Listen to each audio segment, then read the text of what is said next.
olwalero ate tuli balamu bassebo ne bannyabo mikwano gyange abatugoberera ku mukutu guno okuwasa Simon Muyanga Lutaaya mbaniriza nate.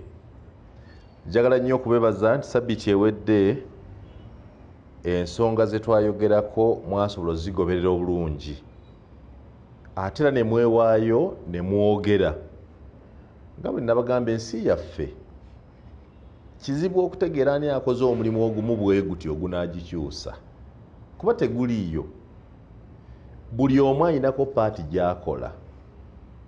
Omupoliisi mujjukira Oweekitiibwa Bobi Wine olumu yagamba abapoliisi n'agamba nti ndi mu kulwanirira ggwanga nammwe bennyini be bagamba okunkwata ndi mu kubalwanirira, and he was right.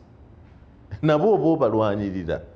So naye nabo babeera baba ne kye bakola, naffe aboogera tuba ne kye tukoze, n'ali mu magye aba ne kyakola n'omukyala. Ebigambo ebyo njukira ekigambo kya Bobi Wine yakyogerera Jjinja era n'agamba nti mu struggle eno ne bwe tuba tubadde tutambula ne wabawo omukyala atunda amazzi mu kaveera ag'ekikumi n'agawa foot soldier naye mu struggle abeera mwali era aba alina kyagikoledde. So in that spirit nammwe aboogera ebitatusanyusa byonna era biba bina kye bituyamba kuba oli asooka naga nti Muyanga kisajja gwe osiruwadde weebuza amagezi era naye aba akugambye olowooza nga nti kiki kyayisa okwebuza amagezi. Oluusi ogenda okwesanga ensonga ye ntuufu, oluusi ensonga eyo nga nkyamu, oluusi nga ensonga yeetaaze kunnyonnyola, oluusi nga takutegedde bulungi. Kale obubaka bwammwe bwonna nze bwe mbufuna, nze nasoma bya mpuliziganya, public communications. Mu communications ekimu ku bye tusinga okwagala kwe kuwa omuntu omukisa okuwogera.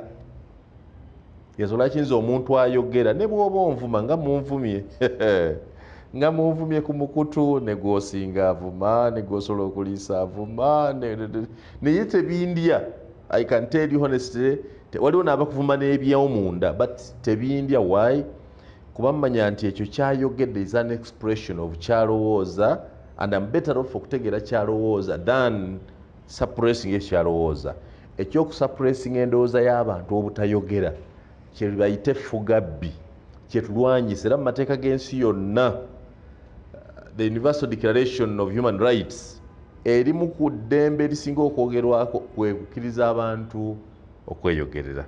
Kale njagala kubeebaza mmwe be tubadde nabo abasobodde okubaako ne byemwogera ne mutuddiza. Omanyi ku mukutu amannya ge mukozesa mazibu nnyo naye agamu nsobola okugasoma. Yunusu Kazinda, Mwami Yunusu Kazinda, ssebo weebale. John Kimuli weebale Lubaka Nabufunye. Peter Nsamba aga nti Museveni nti Muhoozi tayinza kuba na kyanjalo kyagenda tukolera kubanga embala ye embala, not counting but enkula, abaganda tugiyita mbala, not necessarily as mbala as counting but they are bringing enkula ye DNA oba ekikolo kwava mu byobufuzi. Says his political DNA yemu neya Museveni. Nzikiziganya naawe eyinza okuba yemu, naye nze strongly believe nti ebintu ebibi Mwami Museveni byakola oba ebintu ebi gavumenti ya Mwami Museveni byekola ne Muhoozi abiraba era abimanyi. Ekyebuzibwa kiri nti ye bwaweebwa omukisa asobola okubikyusa oba agenda nabyo mu maaso naye abimanyi. Naye nga bw'omanyi nti he is a son, mutabani, ayinza obutasobola kuwakanya nnyo kitaawe nti ekyo kireke, naye ng'oba oli awo left alone asobola okukikola. There are many things that my father did that I could not oppose while he lived, while I was a young man under his stewardship. But when I grew up, I opposed them. Many of them. I can actually tell you, those, the few people who know my father can attest to this, that have lived as the total opposite of his character. Tufananyamu ekyo ndowooza nga kimu kyokka oba bibiri. one taata we yali musajja wa kisa nnyo, yayambanga nnyo abantu ne yeemalako ate ne bamudisappointinga. Ekyo we have shared. I have been too kind to people, I've helped many people, I've respected many people. They pay me in bad currency. Many of them pay me in bad currency. The other one I think was, my father was polygamous. I tried very much to be monogamous, but I failed. I ended up being polygamous. Although I had wanted as much as possible to be, ebyo ebibiri byo byagaana. Ndowooza nti ne Muhoozi ayinza okuba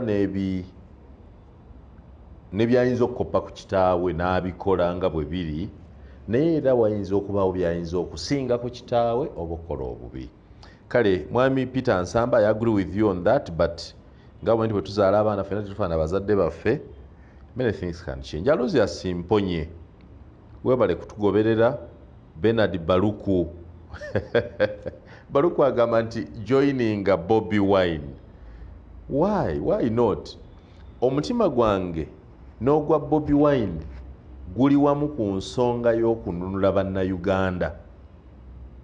I know for sure that Ugandans need change, and I agree with him. I also respect Oweekitiibwa Bobi Wine for the fact that he, unlike others, twaliyo ffe abalina diguli ennyingi, baprofesa, abalaba ebintu, twogeza kirimi, tumuumuunya, and we refuse to come out and take on the mantle. I respect him that he chose to come out. Kubanga yali bulungi, abantu bamujja mu byofuzi balooza muyanga azze kwetereeza. Bobi Wine had everything. This is a man who had everything. He has a good house, having a home on 8 acres, mu kibuga. He has the money, he has the fame, he's exposed, he has moved across the world, the globe. He's an international star. His name is inked in indelible ink all over the world. Out of all that, he agrees to sacrifice the freedom, the stardom, the finances, and accepts to become a leader of a payless, I call it payless revolution. So I respect him for that. Where my people have misunderstood, abantu balooza nti okwagala omuntu toteekwa kumugambako. Yet abaganda bano bebaga nti bwaddene ligambwako nnyiniryo. Ebigambo bye twogera bino ebiyinza okuba nga birabika ng'ebikosa oba ebicriticizing His Excellency Bobi Wine, ate ye mugezi abitegeera, wabawo kye tuba tutegeeza ky'abalina okukyusa. So we agree with him entirely. I respect him. I love him. So much so.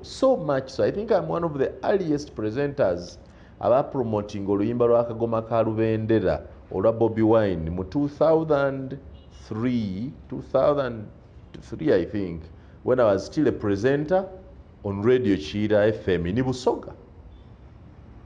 But I've also told that Bobi Wine, Robert Kyagulanyi, is my maternal uncle, not distant, not presumed, not is my real maternal uncle. You need to know this.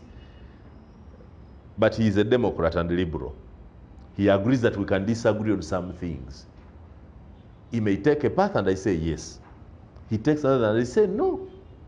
And the Americans say that if two people agree all the time, then one of them is not necessary. Ne bwaba mukyala wo, nze saagala nkukufuna mukazi nga buli kye mugamba maama gundi tugenda gula kino yessebo, maama gundi nti yessebo, oyo taba mukyala azimba maka. Mukyala wo must stand up n'agamba mwami muyanga, ogamba oyagala gula motoka TX ey'emiliyoni 3, naye ennyumba maama mwasula ng'eswaza. Oba waakiri osooka ogula emmotoka ey'emiliyoni 10 tuzimbire maama. No, I want a canine. No, I'm insisting tuzimbire maama ennyumba first. Nze oyo mukazi gwe njagala, mwe simanyi bwe mwagala. I don't know the type of people you want. But I don't want a woman who is merely conformist. I want a woman who can advise me. who can add value, who can debate with me, who can provoke me, who can disagree with me to agree. So obutakkaanya na Bobi Wine oluusi nebyetuga titutegeeza nti tetumwagala. We are shaping a destination that bwe tutuuka we twagala okutuuka. Have we prepared our minds? Have we prepared our people? Have we prepared ourselves? Are we the people to do what Ugandans have been waiting for? Kale, Baruku, that one is okay. I'll join Bobi Wine, but we are already there. Jackson Musinguzi, Jackson teased him. Jackson said, we are likely to lose such a good brain to money. Olumu bwe ndi banyumiza emirundi gye nsisinkanye ensimbi embi n'enzireka, you will not believe. The next interesting comment is from my brother Jackson Musinguzi. Jackson Musinguzi first appreciates that I have a brain worth sharing, and then he says we are likely to lose this brain to money. You people, if there is anybody who has resisted money, it's me. Those who know the real life I live a life of a poor man. Not because I know where money is. I surely know where money is. But I have refused, and I can promise you on this platform that I will never pick bad money. I can promise you again, I, Simon Muyanga Rutaya, will never pick bad money. Because I imagine, bwe nkwata million bisatu, tugeze nga government ezimpadde just to buy me out, nze mba responsible ku bantu 15 abafudde emulago olw'okubula eddagala nga sente zandibagulidde eddagala ziguze nze. I will never pick bad money. Take my words. I can only take right money from government if I'm doing a job for government. If I'm employed, for example, if I'm a teacher in government, if I'm a district education officer, if I'm a commissioner, that I can take.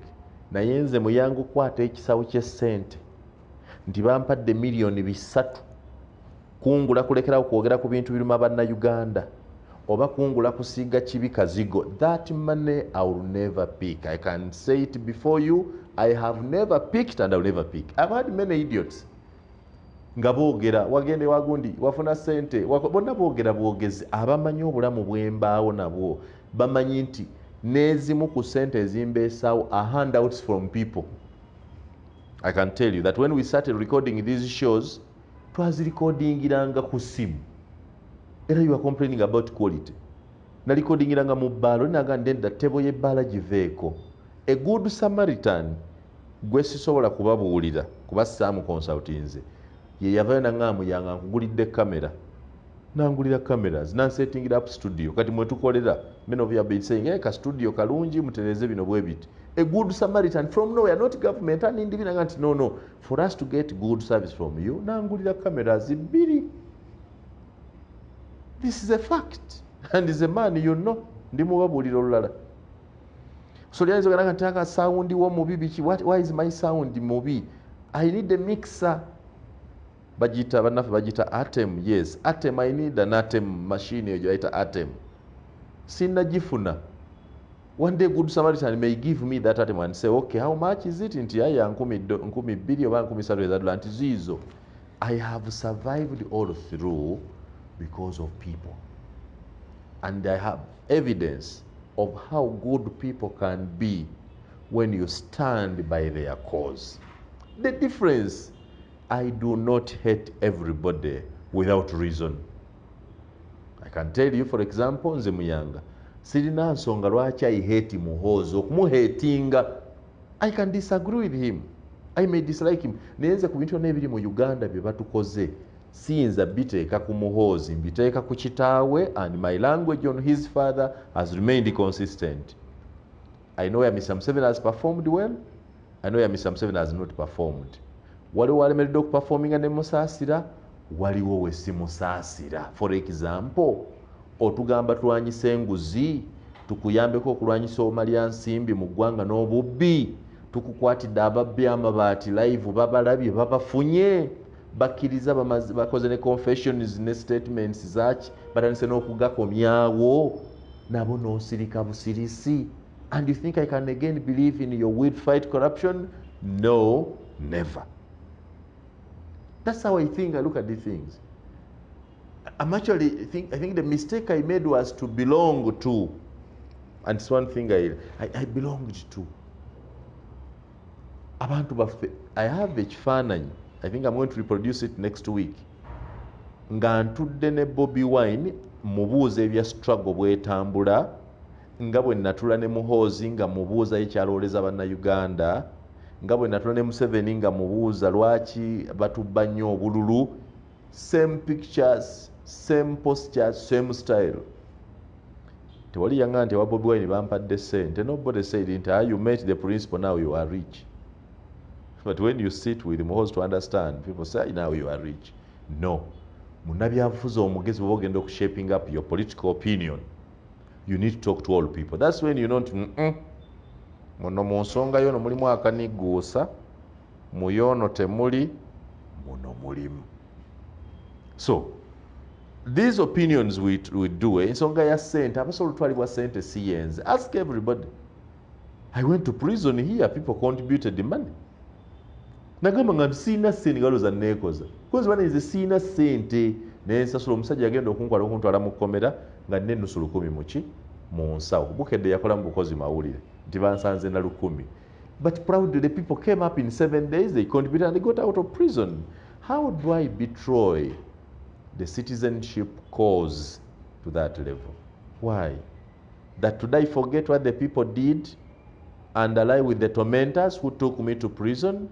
No, never. But my view is, ensonga eyantwaza mu kkomera teyali ya government yokka. It was a question of the law. The law says when you go and lose an election petition, you have to pay. So kitegeeza nti Museveni alone nani bwe yandagadde okuntaasa yali takisobola. It was a question of the law. So you have to change the law. And you cannot have a law that criminalizes an election loser. I have lost an election. Nzize for justice. I lose and then you imprison me. It means the next time I lose an election, I shouldn't go to court. Kangene sawe olusuku ntemeteme ebitooke bya buli muntu olw'obusungu. Because that's what it means. If you fail people from seeking justice from the right temples of justice, they will have alternatives to justice. And these alternatives are not good. Kati ekyo kyetaaga gavumenti yaffezze ne tukyusa etteeka. Ne kiba nti Muyanga bwe yasibwa yalinga mata mujulizi yasibwa byaggwa naye ate abala tebalisibwa. It also has an effect of okutiisa abaana abato okujoininga ebyobufuzi baga olaba ne Muyanga bamusiba. And when young people shun politics and taking up these political positions, it means we have no country to build on. So nze bwe nti ebintu wembiraba oluusi abamu ne batantegeera and they label me. But the good thing, abali mu opposition tebantegeera. Naye abali mu government ate bo bantegeera nnyo. They respect me, abamu bantya n'okuntya. That's why I'm what I am today. People fear, some people just fear me. Because then I don't compromise on goodness. Kale Jimmy Kayondo 9054. Thank you. Ismail Mutachala Mubiru Brave. Semakula Charlie says I ate money nsirike. Ye ne Semakula ne bwagaga wali sente sirika. It's okay. Semakula bw'otyo bw'olowooza naye nga ezo sinnagira. Sempijja Bismarck. Thank you. Robert Oromochan, Abaho Bright, William Apollo, Serugunda Sadiq, Kasaija George, Chiara Simon, waliwo neyaga nti wa Berlin Conference. All these people agree with me. Ladies and gentlemen, njagala kubeebaza nti tutambulira mu bwe tutyo. Sabiiti eno lwaki lyalo bagamba ebintu bino tubitegeere. Sabiiti eno bwe mba mutegeera mwalabidde ddala obuzibu bwe tulina. Nabwogerako sabiiti ewedde nti tuyinza okusolooza abawagira okuggyako gavumenti ne tula ne crowds nga nnyingi ne bufuuka obululu nga bungi ne butuuka ne mu bokisi ne bubalibwa naye okufuna final declaration nti Simon Muyanga Lutaaya, having obtained the largest number of votes, is now declared president of the Republic of Uganda. Lwe lutalo. Era bwe tuwangula ekyo ne Besigye yandibadde president. He would have been president long time ago. Omuntu wa opposition atawangula kalukano ye Semwogero yo teyawangula. Ne Besigye has won. Ne Bobi Wine kana akajuzi yakawangula. But tusaze magezi ky'okulaba nti omuntu bw'aba awangudde akalulu, we get the final declaration. Ne bwe tunaakuba crowd sezenkana wa, ne bwe tunaakola tutya, obuzibu awo we buli. Mwakirabiddeko nti Oweekitiibwa Bobi Wine yakubye enkuŋŋaana mu Uganda yonna. Nalimu endowoozanga nti enkuŋŋaana za Bobi Wine zifaanagananga n'eza Besigye. Nafunye okusomesebwa, wali munnabyafuzi omuyanga nanga nedda zikyukako. Munnabyafuzi we tujja mubazannyira mu zimu ku programu zaffe zino yanga nedda zino zo za njawulo, era n'azaanalayizinga bulungi. Mujja muwuliza Oweekitiibwa Asumaani Basaalirwa n'azaanalayizinga zino zo crowds tezibangawo, abantu bwe bati zino enkuŋŋaana rallies za njawulo, era asengeka bulungi kiki ekifuula enkuŋŋaana zino ez'enjawulo. Ne mwakirabe nti nga zimaze okutambula, iniwanudde poliisi yagambye nti enkuŋŋaana tuziweze. Abapoliisi mu Uganda balinga emitwalo 8. Crowds Bobi Wine ze yatambudde nazo okwetula Uganda bw'oba obagasse ndowooza oli bantu obukadde nga 4. Naye abantu poliisi ey'abantu 4 Enanga ne simanyi director of operations zaawo ne ani ono Ochola n'omulala like 4 people gattako n'abalala tubale nti totally 10 people kuba eriyo n'abali mu government betayogere baziweze. And the voice of the 10 people silenced the will of the 4 million people. Enkuŋŋaana bazikomezaawo, era bwe baziweze ffenna tuzize emikiro emabega tutudde. You people. Abazungu bagamba nti omusiru fool does the same thing over and over again expecting different results. Tekisoboka. That's the same thing. Oba okikola emirundi 10, the results remain the same. So nze njagala tushapeninge bwongo bwaffe kulowooza, how far can we go? Kyawedde mukirabye oba twogera oba baziweze era aweze akomye. The good thing is that kyetwayagala, I thought government would pass the test of allowing these rallies to happen throughout. They failed the test. They allowed them party. Maybe they thought Bobi Wine had lost support. Mamaze ne bazikiriza. The man is back. He has shown you what he has. The issue is not Bobi Wine. Abantu Bobi Wine is not the problem. Ekizibu ky'abantu kiri elsewhere, and I will do it.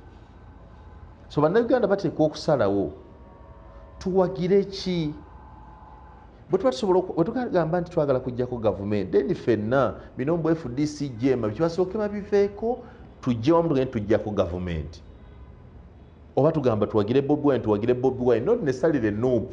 You may disagree with NUP, NUP tuyinza ogireka, but ne tuwagira Bobi Wine ng'omuntu for now nga nti asooka atudelivering tutuuke bwe tutuuka. If not tetunnaba ready, tetulina kyakukola. Mwami Museveni kayeyongereyo emyaka emirala 5, oba Muhoozi ajjeefugeyo emyaka emirala 5 nga bwe twesetinga. It is a bitter fact. You may not want to hear it, but that's the fact. Kisoboka, waliwo weetaagira omutamiivu okuyamba. Ffe tugenda okuziika mu byalo eyo, omwawule n'ayogera, bonna ne boogera nga mwenna abantu abalamu mutya okugamba ku mwawule nti owange ng'obuwulira tomala, ne mufuna ekitamiivu. Ne mufuna ekitamiivu awo nekyogera. kati omufutu mukulekere namweziikira oba oyagala tuveewo ogenda kumulya omufu tujja mukulekera omwerire ogenda okulira ng'omwawule awumbawumba byabaddeko amaliriza at that time mwenna ab'amagezi biba bibalemye ng'omutamiivu oyo yakoze naye nga statement y'omutamiivu onitoga nti musajja amugambeko naye ayitiridde ndowooza mmwe temubiraba ffe tuziika mu kyalo tubiraba ekizibu kyendabye mu bannayuganda baagala nnyo okwerimba ebintu ebyamazima ebibakosa emitima tebabyagala. FDC is gone. I can tell you here. FDC bagimaze. Muleke bino bye muwulira abantu bye bagamba. I can tell you the facts. Buno obusimbe muwulira abantu bayombera. Abantu baliira ddala ssente. Budget yali nnene. Munnabyabufuzi omu nga MP ettoro yali ya milioni 5. Munnabyabufuzi omu e Busoga yali ya milioni 5. Munnabyabufuzi omu e Rukiga nga FDC yali ya milioni 5. Munnabyabufuzi omulala ewa president w'ekibiina kya FDC yekennyini bamuwa ssente olw'amaalo yagula poloti 10 omulundi gumu wano e Bulindo. Just here in Bulindo yagula poloti 10 omulundi gumu. What are we niki kye mwogerako? Muli kufe muyanga agenda gundi yakuwa gundi walya abantu abali mu kulya ssente mu gavumenti balala. Esente ezo eza FDC z'olula boogerako ze bayombera bino ebisatu byolasize balya ssente ensajja. Era bw'oba oyagala weetegeza abantu abali ku top mu FDC bonna akalulu bwe kaggwa embeera gye babeeramu bulijjo si gye babeeramu. Akalulu kaggwa nga kabakubye naye batunuulire buli omu ali bulungi. Laba emmotoka ze bavuga, laba obulamu bwe babeeramu, laba bye bakola. Those abali ku top ng'oggyemu bano Balukwago Bassemujju baani abo bote tebazibawa. Ni bali balya. They ate money. I'm speaking public in broad daylight. Bawulira balya ssente bonna be mula beeyogeza wano balya ssente milioni 5. Abali ku top mu management committee. Kati FDC nayo bwe kuba kugimaliriza eyo nayo bagimaliriza. Tokyasobola kugirirayingako for change of government. No. Tulina options ezo. To rally behind one person because anti is pro people or to allow the NRM, the Museveni lineage, either Mr. Museveni himself to return nga bwe twetereza oba okukwata Muhoozi. When General Muhoozi comes, mweche mutamanyi bwajja. Fulukwa tuli bangi tusobola okumuwamba ne tumukyusa obwongo ne tugamba nti seboze togenda kutufuganga kitaawo bwe yakola bwe tuti bwe tukwagala. And you'll get him. Just like I also don't agree nammwe nti Museveni akoze bibi byerere. No. There are many good things that Mr. Museveni has done. His biggest undoing has been okulwawo ennyo nti olw'okuba aluddewo abantu abamu bawula baagala kukyusa bukyusa, abamu tebakyalaba na biki byakoze eki, tebakyalaba na birungi byakola. Ekyokubiri bamukaddiyiza.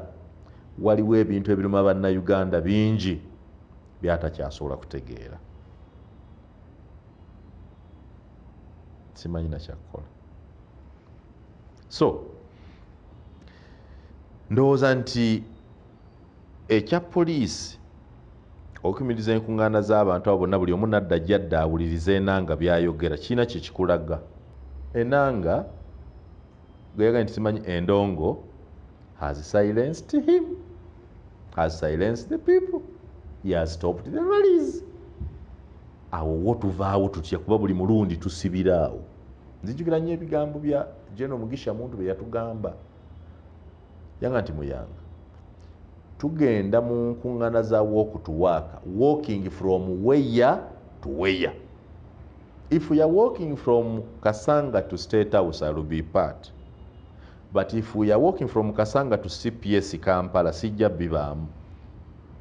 And many times bwekyalinga tutambula okuva e Kasanga ne mutuuka mu kibuga ne babakwata ne batala ku CPS ne baddusa be badduse Naggalama buli omu nadda eka ewa and this thing ends there. Have we changed the government? Certainly not. Okukuza abakulembeze kubanga kutendeka mukyala. Abaganda batendeka omukyala okuva nga mwana muto nga bamuteekerateekera eddimu lyalifuuka ng'akuze. Era okubakkiriza n'olaba nga tugenda ku mikolo ne tukkiriza obwana obuto bwe butyo busiba eggomesi, obwambaza obukanzu, ne muleka ne bufumbafumba eyo gye bufumbiriza okwefumbiriza obumeremere bwe bafumba obutamutamu bwe butyo. Babakkiriza to train them of where they are going. Era enkuza y'Abaganda ekulembeza ekigambo omuganda takola bw'atyo, omusajja takola bw'atyo, omukazi takola bw'atyo. Ne bakugolola. Jjajjange Janet Lusse tamusuza yalinga na mukambwe nga bw'asanga bannyinaze nga batudde mu ntula gy'atayagala yabagattanga amagulu n'agalinnya. Mukazi tatuula bw'atyo. Era bw'osanga abakazi abo baakozebwa mu kyalo n'omugamba obugambi nti atuule ayawule amagulu, atuule ku booda booda ng'agituddeko kisajja, kimukaluubiriza nnyo. Bano abayaye baffe betulina eno abakulidde buli gye baagala bebabanga tuula ku booda n'anyawula olugulu dakiika 2 ng'agituddeko dda. Abakazi bali abaakula nga bakyali mwesa batya okutuula ku booda booda ekisajja. N'abamu bakimanyira. So Abaganda bakifaako nnyo ne bagenda nga bakuvaako, yiga okufumba, yiga okunaaba, yiga okwogera, bano ejjajjange yali musikyala mukambwe nga n'okusekula ng'oli yotema obutemi obukule. Ani oyo? Ani oyo? Ani oyo? Ani? Nti Simon Aluwa jangu. Ani asese bw'atyo? N'oseka wenna n'oyasama n'akoomunda ne kalabika. Even laughing you'd be trained. N'abakulembeze mu mawanga amalala nga America ne Bungereza baidentifaira baga nti omuntu ono agenda kubeera muntu ne batandika okushepinga. Na wano waliwo abantu bangi abakulembeze baffe. Bookitiibwa Sseggona Meda Lubega, Bamateya Mpuuga, Bakasibante, Betty Nambooze n'abalala bensobola okujjukirako wano. The Nobert Maos bali kye bali because of those who mentored them. Njagala wetegereza abasajja nga Asumaani Basaalira owa Jeema. Omanye nti yatendekebwa Hussein Kyanjo. Omanye nti Bameda Lubega Sseggona mu mpisa zaabwe mu bulamu bwe mulimu abantu abanene ng'Oweekitiibwa Frederick Sempeebwa, Oweekitiibwa John Katende, Oweekitiibwa Mulwanyamuli Ssemwogerere, Omugenzi Paul Kawanga Ssemwogerere. Era bw'obalaba engeri gye beeyisaamu mu by'obufuzi n'engeri gye boogera eyawukanira ddala n'ab'ebyobufuzi ab'omulembe guno abakuze kyenja okuyita muwawa. Njakuwa ekyokulabirako. Kojjange Robert Kyagulanyi Ssentamu aka Bobi Wine yayimba oluyimba naga nti obululu tebutwawula. N'atugamba ye kennyini mu bigambo bye nti bw'oba oli ku katuuti tovuma boovuganya nabo, baleke batabbire butabbizi kyogenda kukola, tobavuma. Sabbiiti eno kyabadde wuwe nga ye kennyini ayise mutabani w'omuntu Jeno Mulamba nti ekigwagwagwagwa. That was extremely unfortunate. Era mwenna abaagala Pulezidenti waffe Robert Kyagulanyi n'abatamwagala temusobola kusemba ekyo. It was unfortunate. Kubanga katubale nti kitiibwa. Oweekitiibwa Bobi Wine alina emyaka 4 twagenda mu kalunga alina 37 awezezza emyaka 4 ali 40. So Oweekitiibwa Muhoozi Kainerugaba ali 49. So by standard ife we twakulira ewaffe kati singa Muhoozi ne Bobi Wine babadde babeera wamu singa Bobi Wine kimukakatako okuyita muhoozi nti baaba amusinga obukulu, at that forget ebira byonna, baaba, he deserves respect because muhoozi is 9 years older than Bobi Wine, 9 clear years older than Bobi Wine. So baaba we. But two, we are all Ugandans. Bobi Wine is a star mu music, an artist of a good repute. How he got there nobody knows, but his reason na kuba ennyimba ne tukula lumu ku lumu ensi n'emukuza n'afuuka star. Naye ne Muhoozi is also a top star in the military. How he has risen there, we may not know, but he has done what they are supposed to do. And oba tuga nti bamukuza bukuza mu magye nga tebitegerekeka oba bitegerekeka, kituufu kintu eyamukuza yali yateeka omukuza, gwe wali yateeka omukuza. Kale katugambe Museveni bw'atandi mufudde jeno, gwe olina obuyinza omufuula jeno. So eyamufuula jeno era yalina okumufuula jeno. Kiri gyali oba yayisa mu bisaanizo oba nedda, but you couldn't do it. So we respect Muhoozi as a top military person and respect Bobi Wine as a top artist.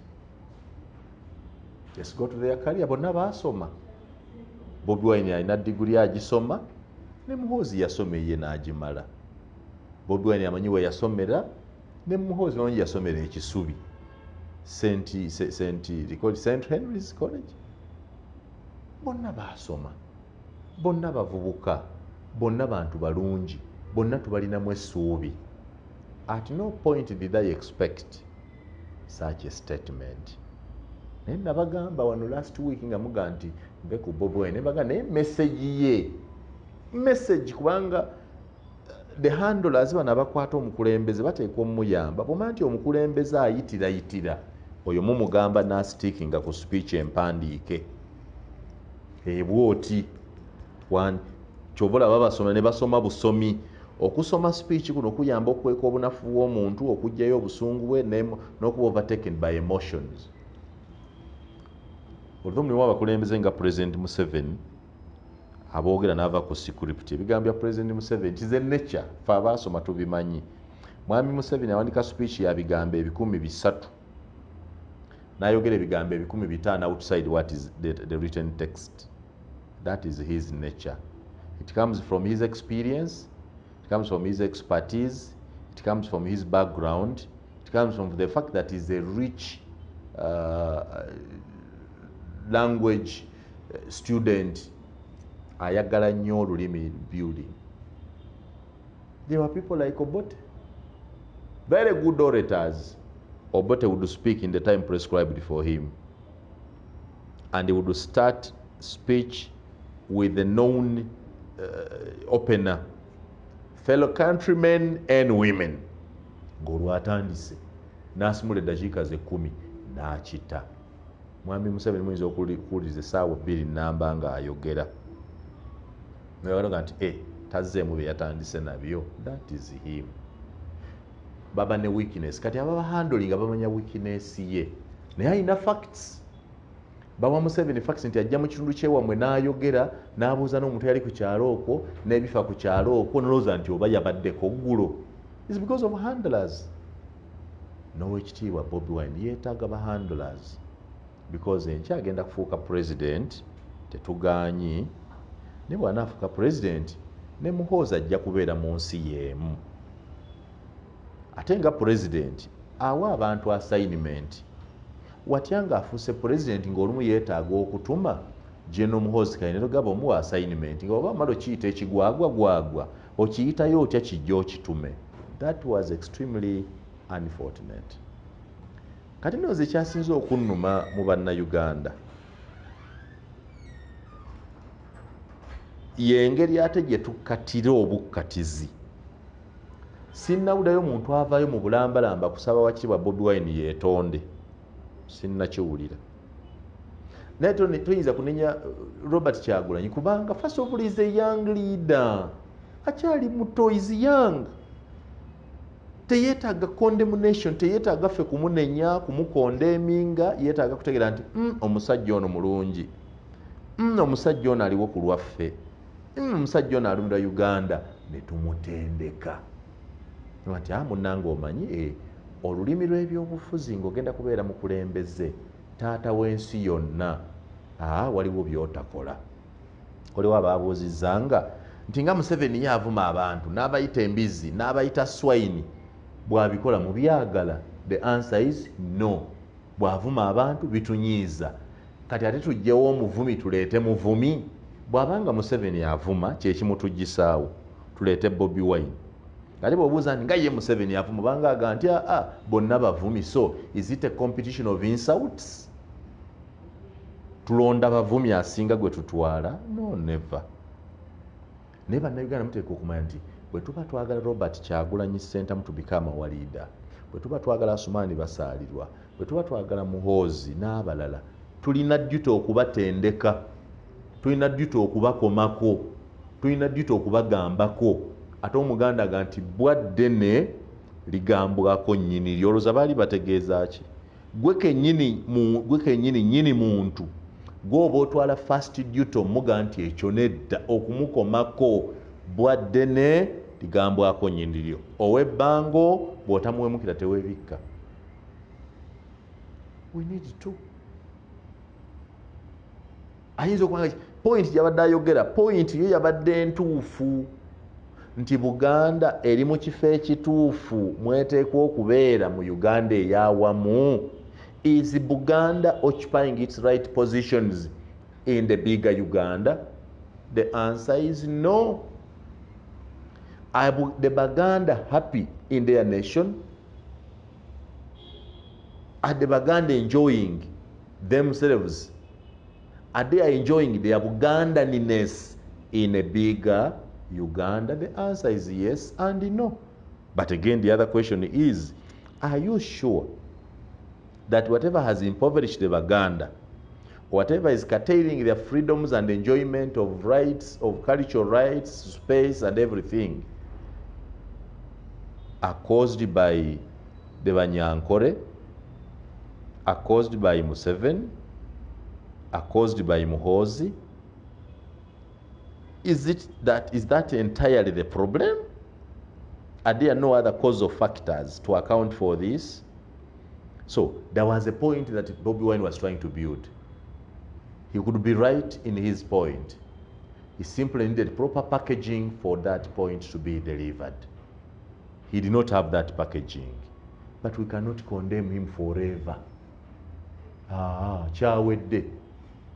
Ekisigadde kwe kumuzza ebbali okunga nti ekyo kyayitidde, ekyo si kituufu, tokiddangamu. Kubanga mpuliriza Dr. Besigye ebbanga lyonna 20 solid years of opposition to Museveni. Siwulirangako Dr. Besigye ng'avvoola Museveni. Amuyita Mr. Museveni. Buli agamba nti Mr. Museveni must know, Mr. Museveni must know, Mr. Museveni must do. Amuyita Mr.